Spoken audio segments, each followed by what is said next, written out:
ان کا کہنا تھا کہ انہیں بل کا مسودہ پڑھنے اور اس پر بحث کے لیے وقت ہی نہیں دیا گیا۔ میڈیا پر بھی شدید دباؤ تھا۔ ووٹنگ کے دوران کئی صحافیوں نے ٹی وی چینلز پر سینسرشپ اور بلیک آؤٹ کی شکایت کی۔ حکومت کا دعویٰ ہے کہ یہ بل مہینوں سے تکنیکی جائزے میں تھا، لیکن ہمارے ذرائع کچھ اور ہی کہانی بتا رہے ہیں جس میں راولپنڈی کا ذکر ہے۔ جی، ذرائع کے مطابق اس بل کے مسودے کی تیاری میں سینئر فوجی حکام براہ راست شامل تھے اور اسے پارلیمنٹ میں لانے سے پہلے GHQ میں کئی ملاقاتیں ہوئیں۔ اچانک نہیں ہوا؟ بالکل نہیں۔ یہ قانون اتنی جلدی پاس ہوا کہ لوگوں کو سمجھنے کا وقت ہی نہیں ملا کہ اس کے اثرات کیا ہوں گے۔ تو ایک طرف یہ انتہائی متنازع قانون اور دوسری طرف اسے منظور کروانے کا یہ طریقہ۔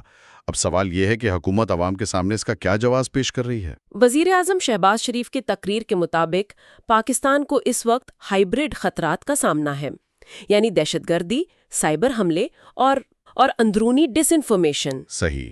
ان کا کہنا ہے کہ ان سے نمٹنے کے لیے ایک متحد اور فوری فیصلے کرنے والی کمانڈ کی ضرورت ہے۔ انہوں نے امریکہ کے joint chiefs of staff system کا بھی حوالہ دیا ہے، لیکن کیا یہ موازنہ درست ہے؟ میرے خیال میں امریکی چیئرمین کے پاس براہ راست کمانڈ کے اختیارات نہیں ہوتے، جبکہ یہاں تو CDF سپریم کمانڈر ہوگا۔ آپ نے بالکل درست کہا۔ یہ موازنہ یہ گمراہ کن ہے اور ناقدین اسی نکتے کو اٹھا رہے ہیں۔ حکومت کا موقف ہے کہ حکومت کا کہنا ہے کہ یہ ایک پروفیشنل اور ماڈرن ڈیفنس سٹرکچر بنائے گا جہاں فوج اور سول حکومت ایک صفحے پر ہوں۔ اور اس کے برعکس اپوزیشن اور سول سوسائٹی کا کیا رد عمل ہے؟ ظاہر ہے وہ اسے پروفیشنل ڈیفنس سٹرکچر تو نہیں مان رہے ہوں گے۔ بالکل نہیں۔ اپوزیشن اس سے سیدھے لفظوں میں آئینی بغاوت کہہ رہی ہے۔ سابق وزیر اعظم عمران خان نے کہا کہ پارلیمنٹ نے آئین ایک ادارے کے حوالے کر دیا ہے۔ اور پاکستان بار کونسل نے اسے غیر آئینی قرار دیا ہے۔ ان کا کہنا ہے کہ پارلیمنٹ آئین کے بنیادی ڈھانچے کو تبدیل نہیں کر سکتی۔ اور اس بنیادی ڈھانچے میں عدلیہ کی آزادی اور سویلین بالادستی شامل ہیں۔ جی بالکل۔ اور human rights commission of Pakistan نے بھی خبردار کیا ہے کہ ایک فوجی سربراہ کو مکمل استثناء دینا آئین کے آرٹیکل 25 کی کھلی خلاف ورزی ہے، جو قانون کے سامنے تمام شہریوں کی برابری کی ضمانت دیتا ہے۔ تو دوسرے لفظوں میں، مختصر الفاظ میں، عوام اور سول معاشرہ اس فیصلے کو ایک اور مارشل لا کا نیا روپ کہہ رہے ہیں۔ تو ان سب کا ملک کے مستقبل کے لیے کیا مطلب ہے؟ پاکستان کی تاریخ میں فوج کا کردار ہمیشہ سے بہت اہم رہا ہے، لیکن یہ تبدیلی یہ کچھ الگ اور شاید زیادہ گہری محسوس ہوتی ہے۔ یہاں سب سے دلچسپ بات طریقہ کار کی ہے۔ ماضی میں فوجی مداخلت براہ راست ہوتی تھی۔ ایوب خان، ضیاء الحق، پرویز مشرف، ٹینک سڑکوں پر آتے تھے، آئین معطل ہوتا تھا۔ جی، لیکن اس بار تبدیلی آئین کو معطل کر کے نہیں بلکہ آئین کو استعمال کر کے لائی گئی ہے۔ تجزیہ کار اسے قانون سازی کے ذریعے عسکریت پسندی یا لیجسلیٹو ملٹرائزیشن کہہ رہے ہیں۔ یعنی ایک بغاوت آئین کے خلاف اور یہ بغاوت آئین کے ذریعے، کیا یہ درست تشریح ہے؟ بالکل۔ یعنی اب فوج کی طاقت کسی مارشل لا سے نہیں بلکہ قانون کے ذریعے مستحکم کر دی گئی ہے۔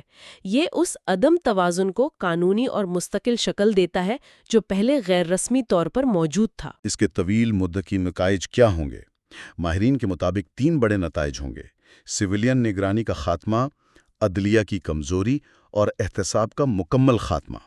تو اس کا مطلب ہے کہ جمہوریت کا ایک ڈھانچہ تو موجود رہے گا، پارلیمنٹ، انتخابات، کابینہ، لیکن اصل فیصلے کہیں اور ہوں گے۔ جی، یہ ایک نئی صورت ہے جہاں جمہوریت کا نقشہ تو ویسا ہی رہے گا لیکن فیصلے ایک ہی ادارہ کرے گا۔